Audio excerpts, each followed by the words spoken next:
one of the questions we got sent in was, what's an intervention and how does that work? Well, according to the TV show, it's a great event and it goes on for 45 minutes or an hour and you do all kinds of stuff and it's a spectacular event. Not so much.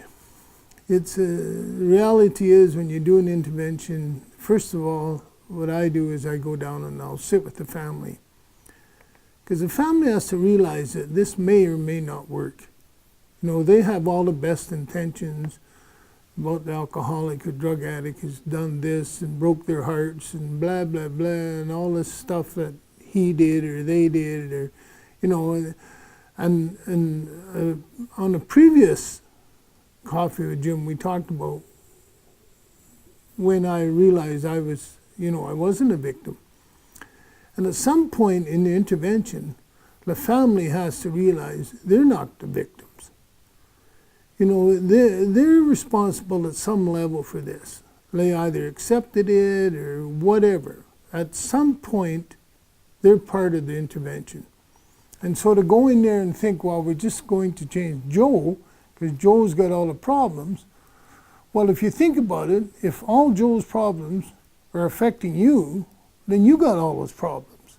So that's what an intervention is about. It isn't so much, because you may not change Joe, but you may change the family. You may sit there and say, you know, you can't take this personal.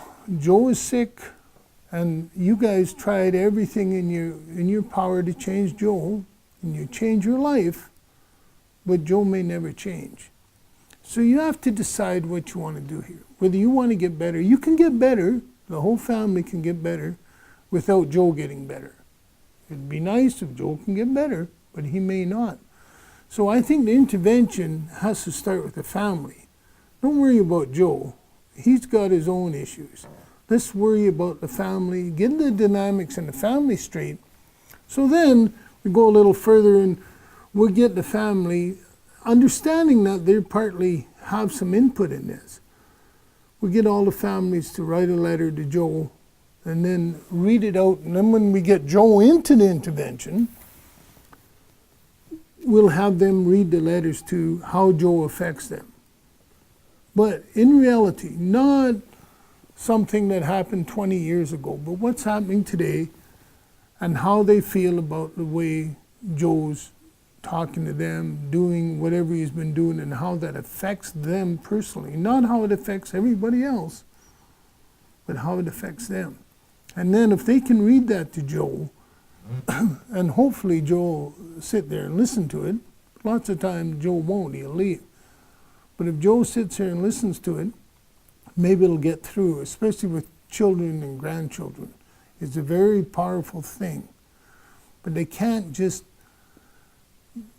blast like a shotgun against Joe. They have to be very specific, how it affects them personally, not how it affects their vision of everything in the world, but how it affects them.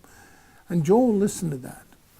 And then that's a start of an intervention, and then hopefully Joe will say, okay, I'll go. And that's how it works. Or you can do it like the TV.